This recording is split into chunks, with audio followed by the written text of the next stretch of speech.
Hai Brave Squad, pada sesi kali ini kita membahas tentang the power of storytelling atau kekuatan dari menyampaikan cerita.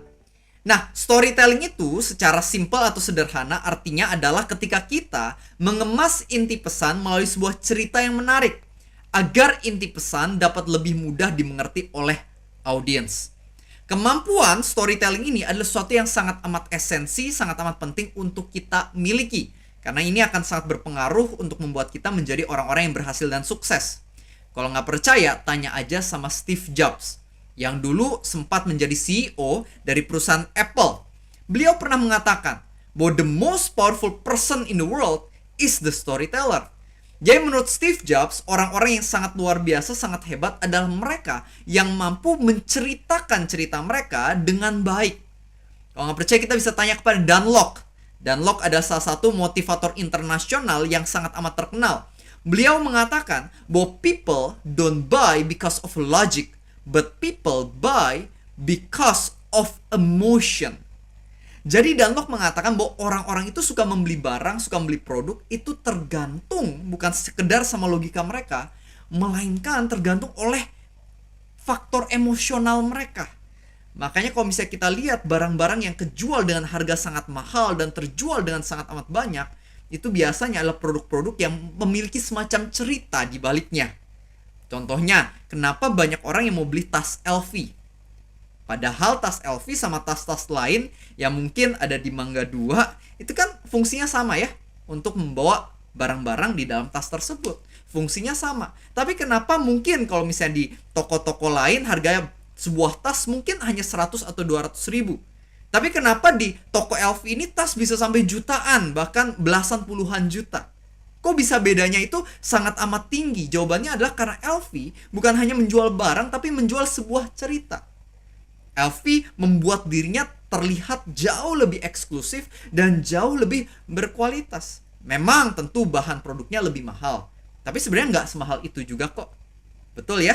Yang bikin mahalnya jadi sangat amat mahal adalah karena contohnya LV bercerita bagaimana produk LV gak pernah diskon. Produk-produk lamanya kalau misalnya udah musim lama dan belum kejual, mereka bakar. Jadi anggapnya kalau misalnya kamu mau mendapatkan LV, gak ada yang namanya diskon. Anggapnya kalau harganya segini, ya udah segini kalau misalnya kamu pengen mendapatkannya. Makanya kesannya eksklusif banget, orang mau beli. Contoh lain lagi, misalnya produk Lego. Saya suka banget sama yang namanya Lego. Dan tahu nggak sih, Lego itu dari tahun ke tahun harganya, kecenderungannya adalah naik. Kenapa harga Lego ini bisa naik? Bahkan ada sebuah produk itu, saya agak lupa namanya. Oh, saya masih ingat. Judulnya adalah Apocalypseburg, nama produk Legonya. Itu pas keluar pertama kali harganya $300. Ada di toko, bisa didapatkan dulu tahun 2019. Tapi singkat cerita, kalau kita lihat sekarang tahun 2022, mau beli produk itu udah nggak ada di toko dan di reseller harganya bisa sampai $700. Pertanyaannya, kenapa harga produknya bisa naiknya tinggi sekali?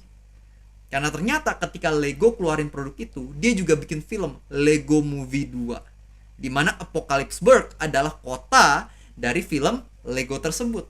Makanya banyak orang yang suka sama filmnya, karakternya, ceritanya, makanya mereka mau beli produknya. Makanya produknya bisa naik harganya gila-gilaan. Kenapa? Karena orang-orang bukan hanya suka sama produknya, tapi suka sama cerita di balik produknya. Dan inilah alasan kenapa storytelling adalah sesuatu yang penting untuk kita kuasai di dalam kehidupan kita. Ketika kita pandai bercerita, tentu orang lebih mau mendengarkan. Ketika kita pandai bercerita, tentu orang lebih mau percaya sama kita. Ketika kita pandai bercerita, tentu orang-orang lebih mau beli produk-produk kita. Makanya kita harus memiliki yang namanya kemampuan menyampaikan cerita dengan baik. Mari kita lihat sedikit contoh dari storytelling. Gue jelasin gini bro, misalnya ya gue pakai ilustrasi nih bro. Misalnya abis gue dari sini, handphone gue ketinggalan bro di rumah ini dan di lo. Dan di handphone gue ini aplikasinya full 5 juta lah. Full, lo bisa pakai duitnya, Oke. ya kan? Terus gue pakai handphone lain, gue bilang sama lo bro, gue akan kembali 3 bulan lagi. Nih handphone gue titip di lo bro. Dan aplikasinya lo pakai bro buat lo. Itu blessing dan berkat buat lo. Oh jadi ada duit lah. Ya, ada duit lah istilahnya kan. Ya lo pakai aja. Iya. Ini berkat lo bro. Makan. Iya untuk makan ya. Lo bilang apa sama gue? Makasih. Makasih dong. Normal dong. Wah, 5 ya juta, kan? men. Kapan lagi kan? Jadi kan ini kan udah di lo abisin. Nah 3 bulan kemudian gue balik, kita janjian. Gue mau ngambil handphone yang udah habis nih. Nah kita ketemu, gue ambil lagi handphone gue dengan aplikasi udah habis. Pas gue ambil gini, lu bilang apa sama gue? Thank you ya bro. Thank you, sederhana kan? Waktu Tuhan kasih gue bokap, gue bilang sama Tuhan, thank you. Waktu Tuhan ambil bokap gue, harusnya gue bilang apa? Thank you. Karena bukan punya gue. Di situ gue ngerti kenapa dia diizinkan Tuhan. Karena di akhir dia bilang dia percaya. Karena bokap punya Tuhan, bukan punya gue. Kenapa gue stres sempet? Karena gue berpikir itu punya gue. Lalu gue mengerti keajaiban kata terima kasih. Terima kasih. Wow. Kalau dikasih terima, kalau diminta kasih. Jadi tadi kita sudah melihat bagaimana Pak Yeri bisa menyampaikan sebuah pesan lewat sebuah cerita yang sangat amat baik. Sehingga kita semua bisa menangkap pesan yang mau diberikan dengan lebih maksimal. Nah makanya penting sekali untuk kita mengerti bagaimana menyampaikan cerita dengan baik. Nah sekarang kita membahas tentang komposisi dari storytelling. Nah ada 3 bagian. Yang pertama adalah inti pesan, kedua adalah tokoh, dan yang ketiga adalah alur cerita. Kita mulai dari inti pesan. Jadi ketika kita membuat sebuah cerita, yang paling pertama harus kita buat adalah intinya dulu nih. Inti kita menyampaikan pesan ini buat apa? Mungkin kita mau motivate, kita mau educate, mungkin kita pengen membuat suasana menjadi cair. Anggapannya kita mau mengadakan sesuatu yang bisa membuat orang-orang terhibur, misalnya contohnya. Atau mungkin inti pesannya tujuannya untuk membuat orang hatinya tersentuh, ada emotional touch-nya. Tentukan dulu inti pesannya apa di awal. Mungkin kita mau ngajarin soal kemurahan hati, ngajarin soal kesabaran, ngajarin soal kerendahan hati. Coba cari tahu dulu inti pesan kita itu sebenarnya apa. Setelah kita tahu inti pesan yang mau kita sampaikan apa, kita bisa tentukan tokohnya. Mungkin tokohnya ada si Benny, ada si Kevin, ada si Vanessa. Kita bentuk tokohnya. Dan peran mereka apa sih di dalam cerita ini. Dan setelah itu baru kita bikin alur ceritanya. Kalau inti pesan sudah ada, tokoh sudah ada, kita mulai bisa bikin alur ceritanya. Gimana sih kita bisa membuat cerita dengan tokoh-tokoh ini supaya inti pesannya bisa tersampaikan dengan baik. Jadi ini adalah komposisi dari storytelling.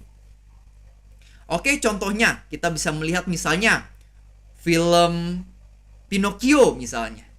Film Pinocchio kan kita bisa melihat inti pesannya apa? Inti pesannya ya kita bisa belajar bagaimana seharusnya seorang anak taat sama orang tuanya. Misalnya tokohnya ada Pinocchio, ada kakeknya ya, penciptanya itu yang anggapannya semacam papanya. Habis itu kan ada Jiminy Cricket, ya kan, yang anggapannya tuh suka ada di pundaknya Pinocchio ngingetin dia. Nah, habis itu kan ada musuh-musuhnya ya, anggapannya waktu itu karakter yang jahatnya, saya lupa namanya, yang menggoda Pinocchio untuk pergi ke tempat-tempat yang salah. Nah, ada tokoh-tokohnya. Habis itu bikin alur ceritanya. Oh, Pinocchio pergi ke tempat ini, ketemu sama orang ini, dia ketipu, dia melakukan kesalahan, dia berubah jadi semacam keledai. Pada akhirnya dia sadar kembali ke jalan yang benar. Endingnya dia menjadi seorang anak dan bukan hanya boneka. Itu contohnya ya. Saya agak-agak lupa juga sebenarnya kisah dari Pinocchio, tapi kurang lebih seperti itu. Kita bikin inti pesannya, tokohnya, dan alur ceritanya. Kita lanjut lagi ya ke poin yang selanjutnya. Yang berikutnya kita membahas tentang 3 bagian dari alur cerita. Jadi di dalam alur cerita ini ada latar belakang, ada konflik, dan juga ada resolusinya. Contohnya, misalnya dari film Finding Nemo yang saya lagi keinget saat ini. Finding Nemo latar belakangnya apa? Kalau misalnya ada yang pernah nonton.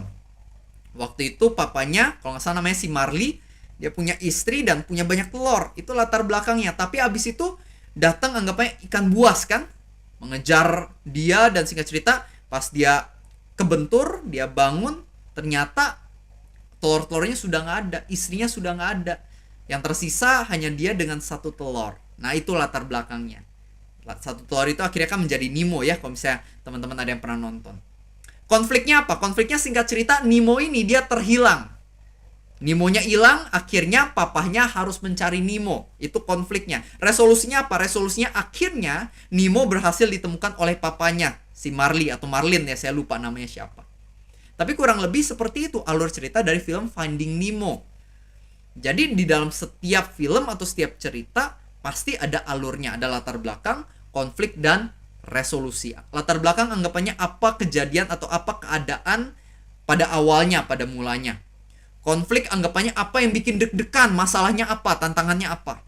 Resolusi itu anggapannya konklusi dari masalahnya, anggapannya bagaimana masalahnya bisa teratasi, terselesaikan dengan baik. Itu resolusinya. Jadi ini 3 bagian dari alur cerita. Nah, yang berikutnya kita membahas tentang 5 bentuk cerita yang bisa kita sampaikan. Ada 5 macam. Yang pertama ada pengalaman pribadi, pengalaman orang lain, perumpamaan, cerita film komik atau film atau lain-lain, dan kisah sejarah. Misalnya, pengalaman pribadi.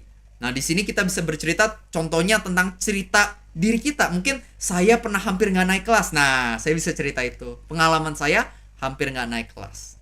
Contoh lain, saya bisa cerita, oh dulu saya pernah ditolak cintanya sama seorang adik kelas. Nah, kita bisa ceritain itu. Itu kan pengalaman pribadi ya. Contoh lain lagi, kita cerita, oh cerita bagaimana dulu aku pernah mendaki gunung sama teman-teman. Asik dan seru banget. Nah, ini beberapa contoh pengalaman pribadi yang bisa kita ceritain. Dan kita bisa menekankan sebuah pesan lewat pengalaman pribadi kita. Misalnya, ketika saya cerita, saya hampir nggak naik kelas. Nah, inti pesannya misalnya, saya ingin mengingatkan pada para pendengar supaya jangan malas. Supaya jangan sampai kita nggak naik kelas. Misalnya seperti itu. Atau yang kedua, ketika saya cerita tentang saya ditolak sama adik kelas, saya bisa cerita. Anggapnya inti pesannya mungkin adalah bagaimana yang namanya mengejar cinta itu nggak selalu berakhir sesuai ekspektasi. Tapi jangan menyerah ketika kita cintanya ditolak, karena pasti akan ada yang lebih baik yang datang dalam hidup kita. Misalnya. Atau mungkin cerita ketika saya mendaki gunung bersama teman, inti pesannya adalah saya mau menceritakan tentang betapa indahnya yang namanya friendship atau persahabatan. Oke, itu pengalaman pribadi. Yang kedua ada pengalaman orang lain. Kita juga bisa ceritain pengalaman orang lain. Misalnya cerita mama papa saya ketemu pas lagi SMA. Saya bisa cerita bagaimana sahabat saya pernah diancam sama begal. Atau mungkin saya cerita saudara saya pernah bekerja keras untuk mendapatkan promosi. Nah, mungkin aja saya bisa menyelipkan ada inti pesannya di dalamnya. Misalnya mama papa saya ketemu waktu SMA, saya bisa ceritain tentang bagaimana kalau misalnya laki-laki dan wanita saling mencintai itu seperti apa ciri-cirinya atau bentuknya. Misalnya seperti itu inti pesannya. Cerita sahabat saya diancam begal, mungkin inti pesannya adalah ingetin para audiens untuk jangan sampai melewati sebuah area tertentu ketika subuh-subuh karena rawan begal misalnya.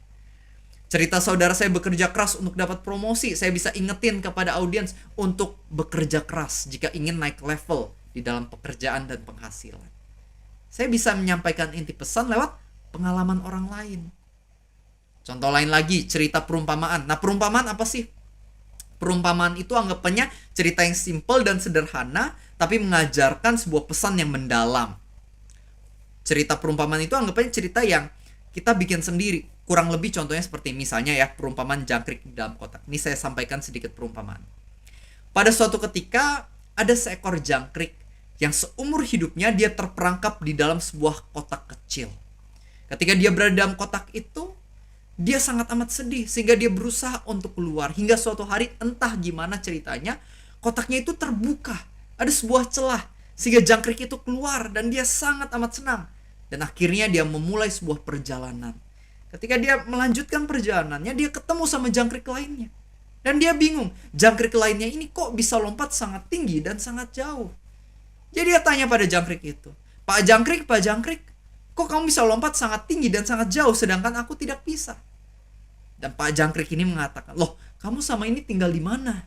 Semua jangkrik sebenarnya kan juga bisa lompat setinggi aku dan sejauh aku. Dan di sana si jangkrik yang sama ini hidup dalam kotak itu dia mulai sadar, oh ternyata gara-gara selama ini aku tinggal di dalam kotak, aku jadi gak bisa lompat tinggi dan juga jauh. Gara-gara selama ini aku terbatas, potensiku gak mencapai ke tingkat maksimal karena aku terperangkap selama ini. Nah, bukankah ini apa yang seringkali terjadi dalam kehidupan kita sebagai manusia?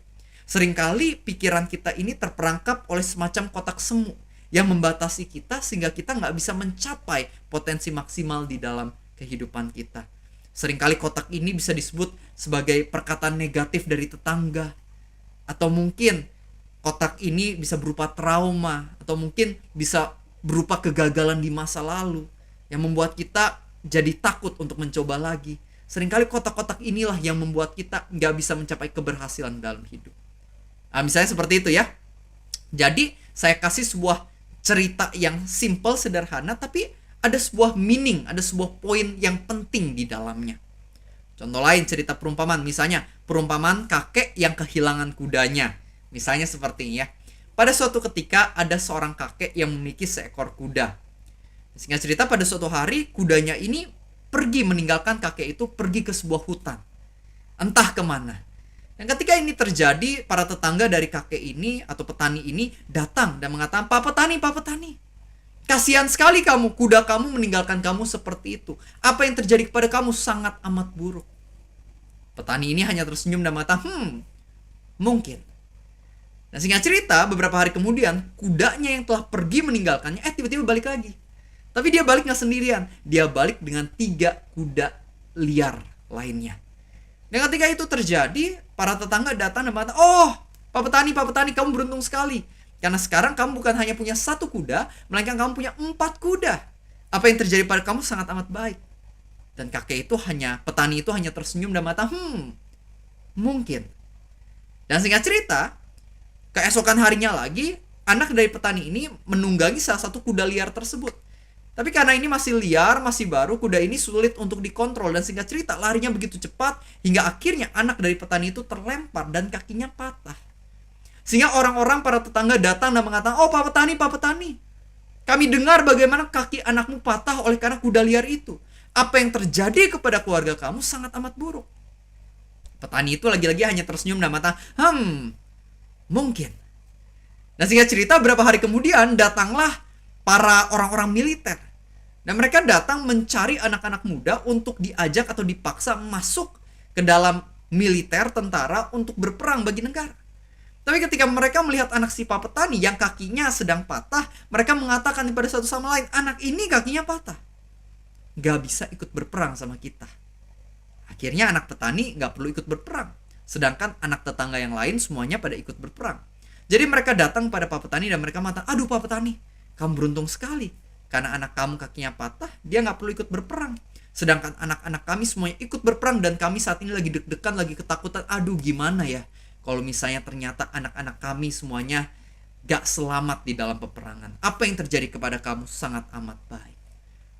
Lagi-lagi Pak Petani dia hanya tersenyum dan mengatakan, mungkin. Pesan moral dari kisah ini adalah, baik atau buruknya sebuah keadaan, sebenarnya kita gak pernah tahu.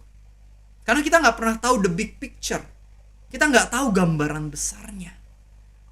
Baik atau buruk, mungkin kadang-kadang saat ini ya kita bisa menilai baik atau buruk. Tapi mungkin aja apa yang kelihatannya buruk saat ini justru malah mendatangkan sesuatu yang baik di masa depan.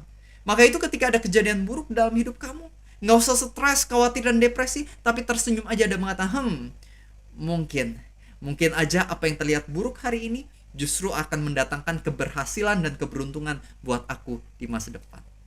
Nah, contohnya seperti itu ya teman-teman. Jadi inilah contoh-contoh cerita perumpamaan. Sebuah cerita yang simpel, sederhana, tapi mengandung pesan yang sangat mendalam. Yang berikutnya, kita juga bisa membahas cerita film, komik, dan lain-lain. Misalnya kita pernah nonton Sasuke ngalahin Orochimaru dari film Naruto. Nah, kita bisa ceritain ulang. Atau kita nonton Avengers berhasil melawan Thanos. Nah, kita bisa ceritain tentang hal itu. Dan mungkin ada pesan-pesan yang terkandung juga di dalamnya. Misalnya, kita bisa bercerita bagaimana Iron Man mengorbankan diri supaya Avengers dan dunia selamat melawan Thanos. Mungkin lewat cerita itu, kita bisa memberikan pesan tentang rela berkorban. Nah, contohnya seperti itu ya. Yang kelima adalah cerita sejarah. Misalnya, cerita Indonesia Merdeka tahun 1945. Atau mungkin cerita Alexander the Great. Kan banyak ya cerita sejarah yang bagus-bagus. Nah, kita juga bisa ceritain itu untuk menolong audiens kita mendapatkan informasi atau mempelajari suatu hal yang baru. Nah, kalau misalnya kita pengen melatih yang namanya kemampuan dari storytelling kita, yang perlu kita lakukan sebenarnya cara termudahnya adalah ambil sebuah buku bacaan atau sebuah artikel atau sebuah film kita tonton, dan setelah itu coba ceritain ulang. Kita bisa ceritain ulang depan cermin kepada diri kita sendiri, atau kita bisa ceritain ulangnya kepada teman kita, pasangan kita, atau keluarga kita. Tapi biasakanlah untuk menceritakan ulang. Karena ketika kita sering menceritakan ulang, disitulah kita akan terlatih di dalam hal storytelling. Oke? Nah, sekarang kita membahas ke pembahasan yang selanjutnya, yaitu kita membahas tentang ide cerita yang bisa kita sampaikan. Ada berapa hal, ada from zero to hero. Ada dua tipe yang berbeda, dulu versus sekarang dan sekarang versus harapan masa depan. Yang pertama adalah from zero to hero. Ini anggapannya adalah sebuah kisah di mana awalnya orang ini gak baik, gak jago, lemah, cupu, bodoh. Tapi singkat cerita lewat sebuah proses, lewat latihan, lewat pembelajaran, orang yang tadinya biasa-biasa aja atau lemah tersebut akhirnya menjadi orang yang berprestasi. Contohnya mungkin kalau misalnya kita nonton Karate Kid, itu kan seperti itu ya. Waktu itu si Dre ya kalau nggak salah, kan dulu dia nggak bisa karate, nggak bisa kungfu. Singkat cerita ketemu si Jackie Chan, belajar karate atau kungfu, singkat cerita dia jago dan akhirnya memenangkan turnamen. From zero to hero. Banyak orang yang suka kisah seperti itu. Kisah anak muda biasa yang nggak punya kekuatan, dapat semacam kekuatan, jadi superhero yang menyelamatkan dunia. Kisah orang yang selalu misalnya kalah di dalam pertandingan basket, akhirnya belajar, berlatih, punya coach yang luar biasa, jadi seorang pemenang championship basket. Nah itu contoh-contoh from zero to hero. Ini adalah kisah-kisah yang bagus juga, yang bisa menolong audiens kita terinspirasi. Contoh lain, tipe yang berbeda. Misalnya kita cerita ada dua tipe orang, rajin dan malas. Kita bisa cerita bagaimana ada orang yang rajin. Namanya Benny misalnya. Wah dia suka bekerja, dia suka belajar, dia mencoba hal-hal baru, dia adaptasi. Akhirnya dia menjadi orang yang sukses, memiliki banyak aset, dan juga memiliki keuangan yang luar biasa. Sedangkan ada orang kedua, misalnya namanya adalah Kevin. Nah ini contoh aja ya, misalnya Kevin, dia pemalas misalnya. Dia gak mau belajar, gak mau berlatih, gak mau mencoba tampil, dan akhirnya dia gak jadi apa-apa. Sampai umur 50, dia hanya tinggal bersama kedua orang tuanya, gak menikah dan gak punya pekerjaan. Karena dia malas, akhirnya gak jadi apa-apa, cuma jadi beban keluarga. Misalnya seperti itu. Contoh lain, dua tipe orang berbeda kita bisa cerita. Orang murah hati dan orang egois. Ada orang murah hati, misalnya namanya Kathy. Dia suka memberi, akhirnya orang-orang di sekitarnya suka sama dia. Tapi perbandingannya adalah, misalnya ada orang namanya Gaby. Dan Gaby ini misalnya dia egois, dia gak mau memberi, dia pelit, hanya mementingkan diri sendiri. Akhirnya orang-orang di sekitarnya gak suka sama dia.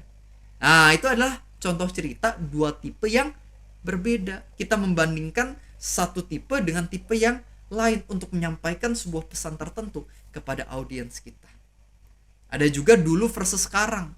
Kita bisa cerita, oh dulu saya gak pernah olahraga, makanya kesehatan saya gak baik. Dulu saya gak pernah olahraga, makanya saya tuh gendut sekali. Berat badan saya tuh sampai over. Dokter sampai ingetin saya, ini harus turunin berat badan, kalau nggak bisa bahaya buat kesehatan kamu. Nah, sekarang saya sudah berubah. Saya sudah mulai olahraga. Saya mulai suka nge-gym, angkat barbel. Saya juga suka lari, naik sepeda di pagi hari. Setelah saya suka olahraga, cari keringat, akhirnya saya sekarang berat badannya sudah turun. Justru sekarang saya punya six pack dan juga punya otot. Badan saya jadi lebih bagus dan saya lebih sehat. Nah itu contohnya. Atau mungkin kita cerita, dulu saya suka nipu, pernah masuk penjara, orang-orang gak percaya sama saya diputusin sama pacar saya karena suka nipu. Tapi singkat cerita saya sadar, saya berubah jadi orang yang jujur. Sekarang saya ya katakan ya, tidak katakan tidak. Saya jujur apa adanya. Akhirnya atasan saya bisa percaya sama saya dikasih promosi. Akhirnya saya punya seorang pasangan yang beneran percaya sama saya. Saya punya partner bisnis yang mau membuat usaha besar bersama-sama dengan saya karena saya mulai jujur. Nah itu contohnya ya. Kita ceritain dulunya seperti apa dan sekarangnya seperti apa. Dan keempat terakhir adalah sekarang versus harapan masa depan. Misalnya kita bisa cerita bagaimana kita memulai bisnis, apa yang kita lakukan saat ini. Terus kita ceritain harapan kita, kalau bisnisnya berhasil apa yang mau kita lakukan, apa next stepnya, kita bisa ceritain itu. Atau mungkin kita bisa cerita saat ini lagi ngejar si doi yang kita suka, susah banget. Tapi kita percaya kalau misalnya dapet, kalau misalnya dia juga mau sama aku, kita bakal menikahnya misalnya di Sweden misalnya. Nah, habis itu kita akan membangun keluarga. Contoh aja ya teman-teman. Tapi kita bisa ceritain keadaan sekarang dan harapan masa depan yang kita miliki.